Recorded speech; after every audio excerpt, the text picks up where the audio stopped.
Qunduz ismining ma'nosi. Qunduz ismi turkiy tillarda qadimdan qo'llanilib keladi.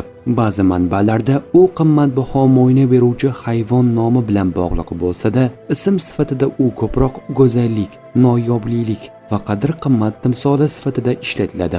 Asosiy ma'nosi noyob va qadrli qiz, go'zal va aziz farzand. Qunduz ismi betakrorlik, qadr-qimmat, noyoblilik ma'nolarini ifodalaydi. Qunduz ismli qizlarni odatda samimiy, mehribon, ochiq ko'ngil deb tasvirlashadi.